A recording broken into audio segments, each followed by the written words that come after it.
नहमदुहु व नुसल्ली अला रसूलिहिल करीम अम्मा बाद फ़अऊज़ु बिल्लाहि समील अलीम मिनश शैतानिर रजीम बिस्मिल्लाहिर रहमानिर रहीम। मौजूद सामीन कराम, अज़ीज़ दोस्तों, भाइयों और बुज़ुर्गान दीन, अस्सलामु अलैकुम व रहमतुल्लाहि व बरकातुहू। इंसान अगर तारीख़ का मुताला करे, खा वो तारीख़ इस्लाम हो या खा वो तारीख़ इंसानियत हो, एक बात बड़ी वाज़ेह नज़र आती है कि जब अल्लाह ताला की मशीयत में किसी चीज़ का फ़ैसला हो जाए, जब अल्लाह ताला के हाँ एक फ़ैसला हो जाए कि ये हो जाना है, तो फिर कारखाना कुदरत से ऐसे हालात और वाक़यात जन्म लेते हैं जो उस नामुमकिन चीज़ को भी मुमकिन कर दिखाते हैं। ऐसी शख्सियात पैदा होती हैं जो एक नामुमकिन काम को मुमकिन कर देती हैं। इन तारीख़ के अनगिनत मौक़ों पर जब आप देखें कि एक ऐसा वाक़या पेश आया जो इंसान ये सोचता है या उस ज़माने के हालात ये कहते हैं कि ये तो मुमकिन ही नहीं है, लेकिन कुछ ही अरसे में अल्लाह ताला ऐसे हालात को पैदा कर देते हैं, ऐसी शख्सियात को वजूद देते हैं जो वो नामुमकिन काम कर दिखाती हैं। ऐसे ही वाक़यात में से एक वाक़या क़याम पाकिस्तान है। अगर हम तारीख़ी पस मंज़र का जायज़ा लें तो ये बात नज़र आती है कि पाकिस्तान एक ऐसी हालात में वजूद में आया कि जब उससे कुछ साल पहले या कुछ अरसे पहले तक तारीख़ी तौर पे किसी मुसलमान रियासत का वजूद मुमकिन नज़र नहीं आ रहा था। 1857 में मुसलमानों ने जब जंग आज़ादी हारी, अगरचे ये मुश्तरका तौर पे बरसग़ीर की तमाम अक़वाम ने लड़ी थी जंग, लेकिन हकीकत ये है कि इसमें सबसे ज़्यादा नुकसान मुसलमान कौम का हुआ और उसके नतीजे में अंग्रेज़ों से मुसलमानों की अदावत बढ़ती चली गई। पहले भी ज़रूर अदावत थी और शायद उसकी और बहुत सी वजूहात हो, उनमें से शायद एक वजह यह भी थी कि मुसलमान बुनियादी तौर पे एक निज़ाम ऐसा रखते थे जो अंग्रेज़ी निज़ाम को चैलेंज करता था। दूसरी एक वजह यह थी कि अंग्रेज़ों ने इक़्तिदार छीना ही बुनियादी तौर पर मुसलमानों से था। तो दो तरफ तो ये बात चल रही थी और तीसरी तरफ एक फैक्टर ये भी था कि मुसलमान कौम में गैरत और जिहाद नामी एक फैक्टर मौजूद था और इन वजूहात से अंग्रेज़ों ने खुसूसन मुसलमान कौम को बहुत ज़्यादा सप्रेस किया गया। और शायद ये जुमला गलत नहीं होगा कि सबसे ज़्यादा सप्रेस सोसाइटी ऑफ सब कॉन्टिनेंट मुस्लिम सोसाइटी थी और मुसलमान सख्त ज़बो हाली का शिकार थे, खा वो फाइनेंशियली हो, खा वो मिलिटरीली हो, खा वो ब्यूरोक्रेसी में हो, खा वो एजुकेशन हो या कोई जुडिशरी हो, whatever the systems are, तमाम निज़ामों में मुसलमान सबसे निचली सतह पे पाए जाते थे। ऐसे सूरत हाल में अल्लाह ताला ने अपनी जिन शख्सियात को पैदा किया और उनमें एक शख्सियत थी अल्लामा इकबाल, जिन्होंने पाकिस्तान का तसव्वुर पेश किया और उसके बाद अल्लाह ने अपने कारखाना कुदरत से जो शख्सियत पैदा फरमाई वो थी मोहम्मद अली जिन्ना। मैं यहाँ लफ्ज़ जैसे कि अक्सर होता है कि लोग भी ये कहते हैं कि मोहम्मद अली जिन्ना और बाद में कहते हैं कायद आज़म। शायद मुझे तारीख़ी तौर पे टेक्निकली ठीक लगती है बात कि कायद आज़म उस वक्त मोहम्मद अली जिन्ना ही थे और इस गर्चे उनकी शदीद इस बात की ख्वाहिश थी कि बरसग़ीर में मुसलमान एक इत्तेहाद के साथ रहे हिंदुओं के साथ, और उनकी जो बुनियादी अप्रोच थी चीज़ों की वो फ़र्क थी। उनकी अगर ज़िंदगी को देखें, एक अजीब दिलचस्प शख्सियत और गैर मामूली इनकलाबी सोच और बेपनाह जद्दोजहद का नाम कायद आज़म की शख्सियत का हिस्सा है, तो शायद गलत ना होगा। लेकिन अगर कायद आज़म की ज़िंदगी का जो सबसे इम्पॉर्टेंट फैक्टर है वो है कायद आज़म का लंदन से वापस आना, कि जब कायद आज़म बरसग़ीर के मुसलमानों से और बरसग़ीर की कौम से मायूस होकर लंदन तशरीफ़ ले गए और फिर वहाँ से लंदन से वापस आए, तो जाने वाले कायद मोहम्मद अली जिन्ना थे और आने वाले कायद आज़म थे। ये शायद गलत ना होगा क्योंकि आने वाले हालात ने ये साबित भी कर दिया।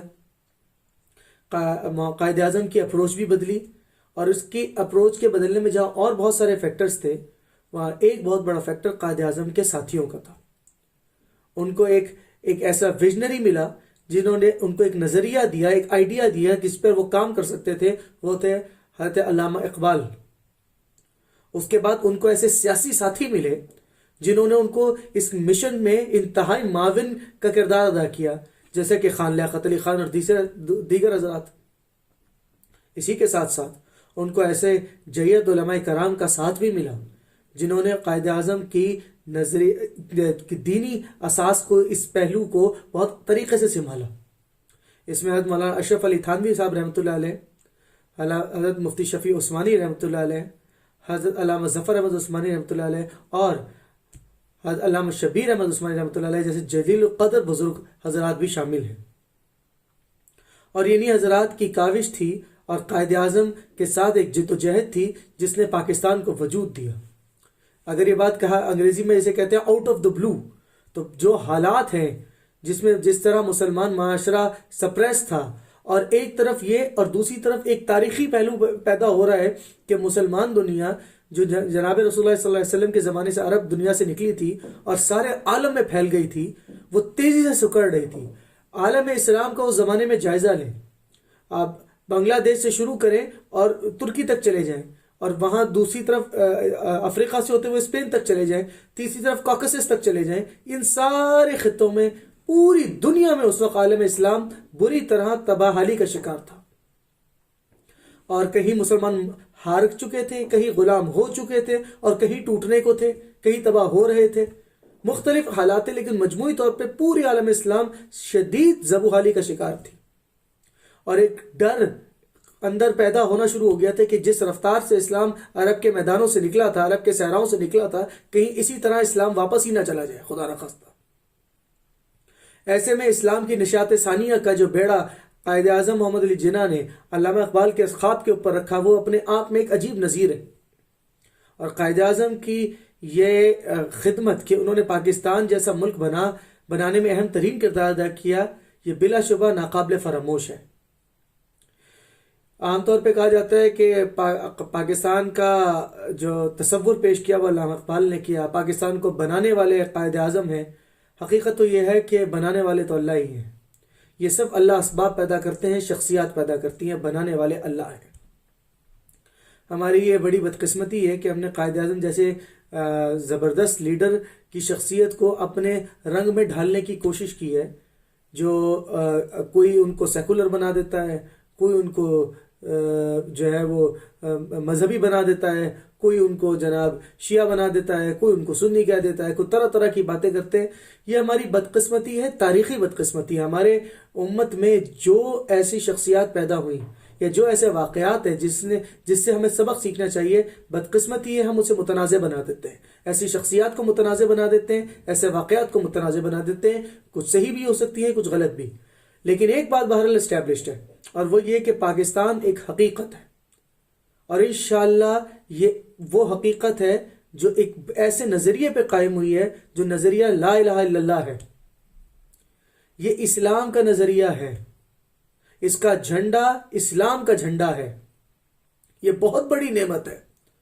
मैं इस नेमत की खुदा वल्लाहु लज़ीम इसकी कदर नहीं की जाती, वरना ये इतनी बड़ी नेमत है, इसका कोई सानी नहीं है।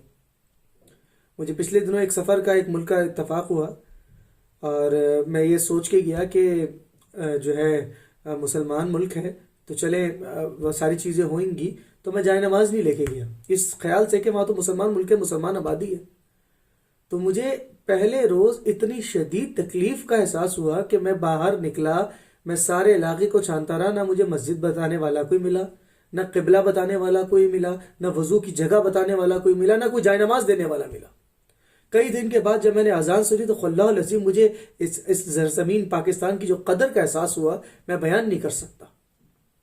ये अल्लाह की बहुत बड़ी नेमत है और बिला मुबालगा ये इतना बड़ा फोरम है। आज आप देखिए, आप इस मुल्क में खड़े होके ला इलाहा इल्लल्लाह की जितनी मर्जी सदाएं बुलंद कर दें, कोई नहीं रोकने वाला। ये अल्लाह की बहुत बड़ी नेमत है कि आज मेरा नाम कोई किसी सिंह के साथ या हिंदू के साथ नहीं है, मेरा नाम मुसलमानों वाला नाम है, मेरी पहचान मुसलमानों वाली है। मैं ला इलाहा इल्लल्लाह की सदा जितनी दफ़ा चाहे बुलंद करूं, अल्लाह की नेमत है, हमें किसी का डर नहीं है। ये अल्लाह की नाकाबिले फरामोश नेमत है, इसकी कदर बदकिस्मती से इस माशरे को नहीं है। इसीलिए हम अपने मुल्क के साथ खैरखा नहीं है। हमारे मुल्क का एक अलमिया ये गुजरा कि पाकिस्तान बनाने वाले जिन लोगों ने पाकिस्तान की तामीर करने में अहम किरदार अदा करना था, वो बहुत जल्द रुखसत हो गए। अल्लामा शबीर अहमद उस्मानी साहब रहमतुल्लाह अलैह भी रुखसत हो गए, कायद आज़म भी रुखसत हो गए, खान लियाकत अली खान भी रुखसत हो गए, अल्लामा इकबाल तो पहले ही रुखसत हो गए थे। लिहाजा जो इलीट थी, जो पाकिस्तान को बनाने वाले थे, वो रुखसत हो गए। और बहुत बदकिस्मती से हमने इस मुल्क की उस तरह कदर नहीं की जिस तरह हमें करनी चाहिए थी। आज का पाकिस्तान अनगिनत नेमतों पर से भरा हुआ है, इसमें कोई शक नहीं है, लेकिन ये भी हकीकत है कि हमने इस मुल्क की कदर नहीं की, और जब तक हम इस नेमत की कदर नहीं करेंगे हम आगे नहीं बढ़ सकते। इस ज़मीन का जो पोटेंशियल है इसका कोई अंदाज़ा नहीं कर सकता। किसी भी एंगल में ले लें, आप अस्करी कुव्वत में ले लें, पाकिस्तान मुसलमान दुनिया की कितनी बड़ी अस्करी कुव्वत है, अंदाजा सब सबके लिए वाज़ेह है। आप एजुकेशन में ले लें, डॉक्टर्स, इंजीनियर्स, साइंटिस्ट और उलमा पैदा करने में पाकिस्तान दुनिया के मुसलमान दुनिया में किस दर्जे पे आता है, कोई ढकी चुपी बात नहीं है। हम सफ़े अव्वल के मुल्कों में होंगे जो डॉक्टर, इंजीनियर, साइंटिस्ट और उलमा पैदा करते हैं। ज़रई मैदान में पाकिस्तान का क्या किरदार है, अस्करी मैदान में क्या किरदार है, सियासी कुव्वत पाकिस्तान कितनी बड़ी है, ये सारी नेमतें हैं और कुदरती दौलत से तो माला माल मुल्क है हम, लेकिन हम अपनी ज़मीन की कदर नहीं करते। मुझे किसी ने एक फैक्ट बताया, अब मुझे नहीं मालूम कि ये 100% दुरुस्त है नहीं, लेकिन मैंने जितना सोचा मुझे तो ऐसा ही लगा कि शायद ये दुरुस्त है कि हम बाकी सारी चीज़ों में एक यूनिक एजाज़ रखते हैं कि हम शायद वाहिद मुसलमान मुल्क हैं, शायद, या शायद एक आधा कोई मुल्क हुआ आगे हो, कुछ अर्से पहले तो था कि शायद हम वाहिद मुसलमान मुल्क हैं जो किसी खेल में वर्ल्ड चैंपियन रहा है। Hockey, football, cricket, squash, badminton, table tennis, से जितने खेल आप अपने जहन में दोहराएं, मुसलमान दुनिया में आपको कितने ऐसे मुल्क याद हैं जो किसी खेल के वर्ल्ड चैंपियन हो? क्या कभी मुसलमान दुनिया से कोई फुटबॉल वर्ल्ड कप जीता है? पाकिस्तान ने जितने खेल खेले हैं जो बड़े पैमाने पे खेले गए हैं, फुटबॉल, हॉकी खेली गई, 4 दफ़ा का वर्ल्ड चैंपियन। क्रिकेट खेली, मेरा नहीं ख्याल कि कोई क्रिकेट का कोई कप ऐसा है जो हमारे पास ना हो। स्क्वाश खेली, वर्ल्ड चैंपियन। जो खेल पाकिस्तान ने एक आलमी पैमाने पर या बड़े मैार से खेला है उसमें वर्ल्ड चैंपियन। शायद कोई और मुल्क भी हो, मुझे सही से इसका इदराक नहीं, लेकिन मजमूई तौर पर शायद ये बात पाकिस्तान के साथ खास ही होगी कि हर उन कई खेलों के वर्ल्ड चैंपियन है। आप जिस चीज़ में देख लें, जो उस काम को हम करने की ठान लें, उसे हमें रोक नहीं सकता। पाकिस्तान बनाने की इस कौम ने ठान ली थी तो बना दिया अल्लाह ताला ने। हमने एटम बम बनाने की ठान ली थी, अल्लाह ने बना दिया। बस हमारी बदकिस्मती है कि हम अपने आप से मुखलिस नहीं हैं। हम अपनी ज़मीन से इखलास नहीं करते, अपने मज़हब से मुखलिस नहीं है। हमने पाकिस्तान बनाया था ला इलाहा इल्लल्लाह मुहम्मदुर रसूलुल्लाह के नाम पर।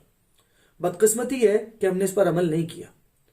हम कुछ मोटी मोटी बातें, कुछ चीज़ें हमने कर ली हैं, लेकिन हकीकत में जो ला इलाहा इल्लल्लाह की असास है हम उस पर अमल नहीं कर सके।